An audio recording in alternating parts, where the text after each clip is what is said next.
अयुक्तः प्राकृतः स्तब्धः शठो नैष्कृतिकोलसः विषादी दीर्घसूत्री च कर्ता तामस उच्यते।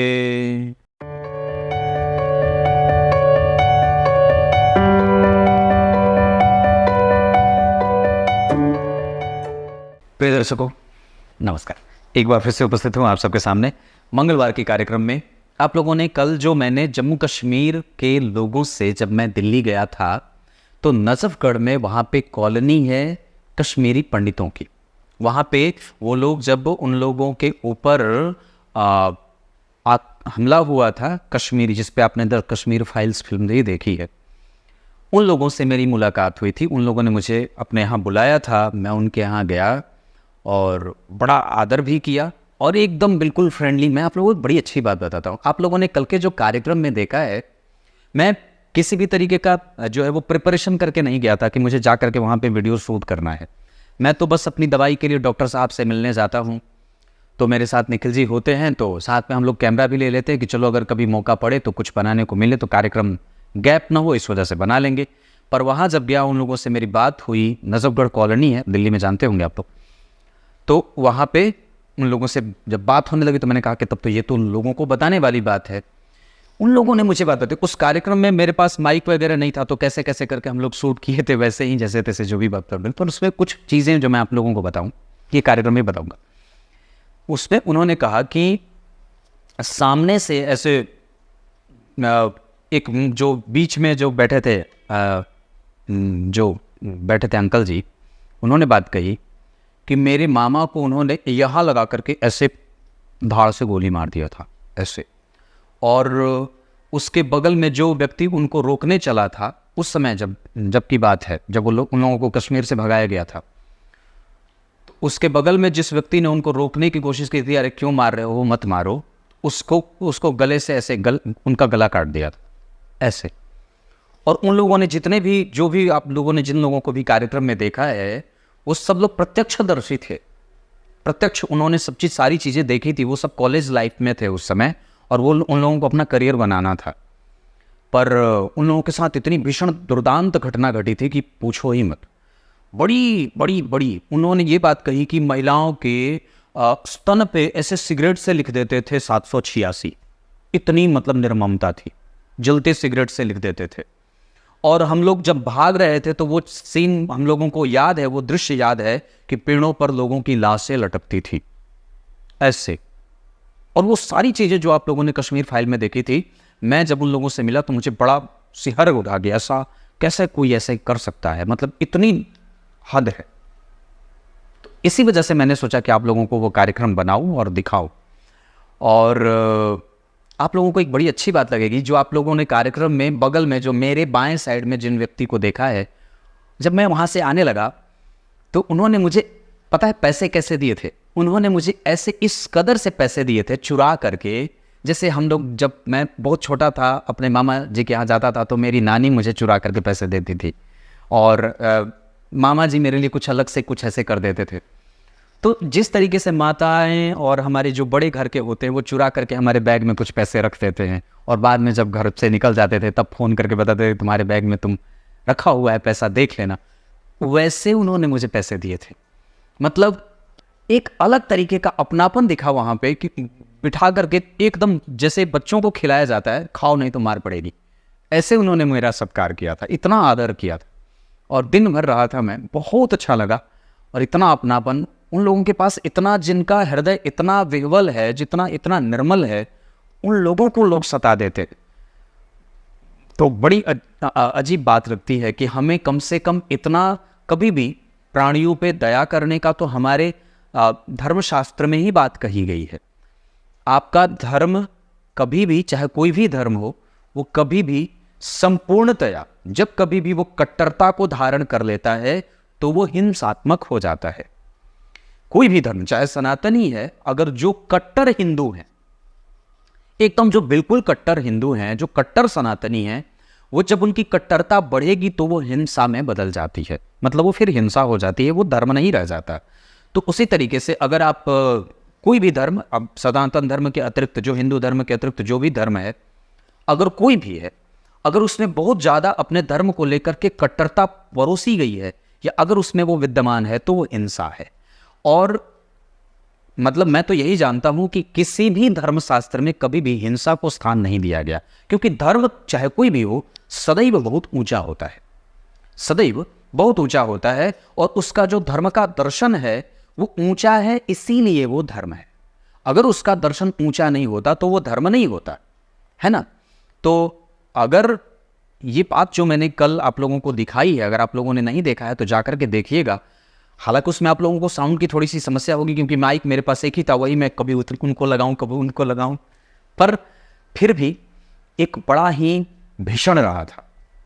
और अब समझ में नहीं आता कि आप व्यक्ति उस घटना पे क्रोध करे या आंसू बहाए या क्या करे। नहीं तो उन लोगों ने मुझे बताया कि उससे पहले, जब वो घटना नहीं होती हुई थी, उससे पहले तो हिंदू और मुसलमान ऐसे रहते थे कि अगर किसी मुसलमान की बहन बेटी अगर कहीं जा रही है रात्रि में, तो हिंदू का भी भाई बहन या मुसलमान का भी भाई बहन ये कह देता था कि जाओ इसको घर तक छोड़ के आओ।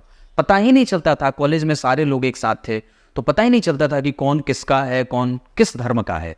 पर बाद में ये जो स्थितियां जैसे बदली हैं, हालांकि अब तो बहुत अच्छी हो गई है। जब कभी मेरे पास कुंडली तो रोज दिन आती है जम्मू कश्मीर से, तो ऐसे जब कभी भी बात होती है तो वो लोग कहते हैं कि अभी इस समय स्थिति बहुत बढ़िया है, मतलब पहले के मुकाबले बहुत अच्छी है। ये बात मैं कहता हूं, मैं किसी को पक्ष में रख करके और किसी के विपक्ष में नहीं बोल रहा, पर ये बात मैं जब कभी भी उधर से कुंडली आती है तो लोग मुझसे बात करते हैं तो मैं उनसे पूछता हूं, तब ये बात पता चलती कि अभी वहां की स्थिति पहले से 100 गुना ज्यादा बेहतर है। ऐसा था, इसी वजह से मैंने सोचा कि आप लोगों को बता दूं, शायद आप लोग कुछ याद रखें, कुछ सीखें और अपने अंदर किसी भी प्रकार की हिंसा ना पालें और किसी भी तरीके से किसी पे संपूर्णतया विश्वास ना करें, क्योंकि विश्वास जिसने आज तक किसी पे भी किया है कई बार उसे झेलना पड़ा है नुकसान के तौर पे। आइए अब आपको इस विषय पे लेके आता हूं, गीता जी के श्लोकार्थ भी बताऊंगा। कार्यक्रम प्रत्येक दिन का देखा करिए और जितना ज़्यादा हो सके अपने धर्म से जुड़ करके रहिए। कभी भी धर्म पे प्रश्न ना उठाइए, कभी प्रश्न और संशय धर्म को कभी भी राजनीति से और रणनीति के माध्यम से नहीं समझा जा सकता। उसके लिए धर्म के ही सदृश उदार हृदय लेकर के उपस्थित होंगे, तब धर्म अपने प्रत्येक स्तर को प्रस्तुत करता है। प्रश्न ये उठता है कि अगर जन्म कुंडली में, इधर देखिए मेरी तरफ, अगर जन्म कुंडली में राहु किसी भी भाव में बैठे, अगर मान लीजिए जैसे आप लोगों ने सुना होगा काल सर्प दोष है और उसकी पूजा भी की जाती है, काल सर्प दोष की शांति भी लोग करवाते हैं पंडित लोग। पर बात उठती है कि अगर राहु और केतु के मध्य में सारे ही ग्रह आ जाते हैं, बड़ी नेचुरल बात कहता हूं, बिल्कुल आसान, राहु और केतु के मध्य में सारे ही ग्रह आ जाते हैं तो वो काल सर्प दोष की गणना हो जाती है। मैं नहीं कहता ऐसा, मैंने कभी भी ऐसा किसी कार्यक्रम में नहीं कहा है, आज भी नहीं कहूंगा, पर मैं उस बात को रख रहा हूं जो आप लोग सुनते और देखते आए हैं और जो बात मेरे गुरुजी ने मुझे बताया है। राहु और केतु के मध्य में सारे ग्रह बैठेंगे, पर अगर जिस भी भाव में ये बैठे हैं राहु और केतु, अगर उस भाव का अधिपति, जैसे मान लीजिए यहां राहु 9 नंबर में बैठ गए, या यहां पे केतु 3 नंबर में बैठ गए, या यहां 1 नंबर में बैठ गए, किसी भी अंक में बैठे हों उससे मतलब नहीं है।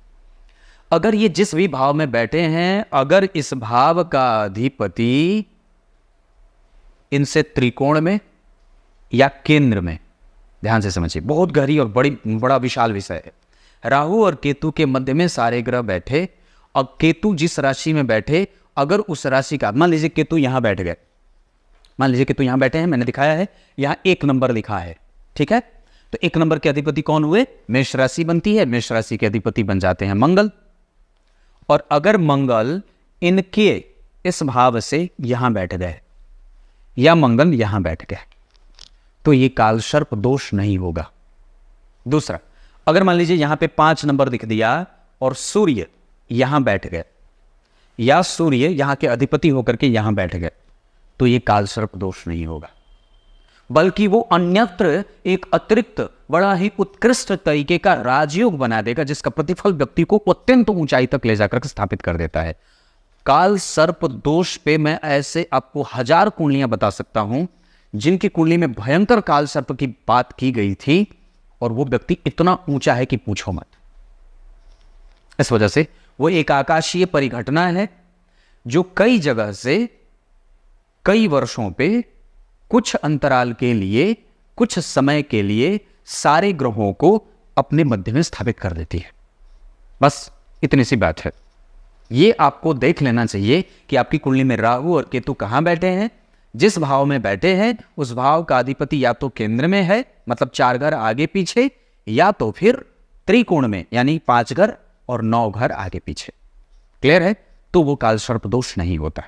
यही बताने के लिए आया था। तब तक के लिए अब आइए गीता जी के श्लोकार्थ बता देता हूं। गीता जी के 18वें अध्याय के 28वें श्लोक में भगवान ने कर्तापन को उद्धृत किया है, जिसमें कहा है कि जो भी व्यक्ति, ध्यान से समझिएगा, जो भी व्यक्ति कोई कार्य कर रहा है और वो ऐंठ करके कर रहा है, होता है ना, जैसे कि आप लोग सामान्यतः समझते होंगे ऐंठ करके कोई भी काम करना, या कड़वी बुद्धि से करता है, उस कार्य में नुक्ताचीनी करता है, काम को धीरे धीरे करता है, उसी में उलझा हुआ है और इस डर से उलझा हुआ है कि मुझे कोई दूसरा काम ना करना पड़े, है ना, वो एक्स्ट्रा अलग से काम नहीं लेता, या अपने आप को इलेबोरेट नहीं करता, या वो कई बार उलझा हुआ व्यक्ति है, कठोर व्यक्ति है, कठोरता से काम कर रहा है, कर्कशता से युक्त होकर के काम कर रहा है, जबरदस्ती काम करता है, या खराब मन से काम करता है, किसी न किसी दुर्गुण से युक्त होकर के करता है,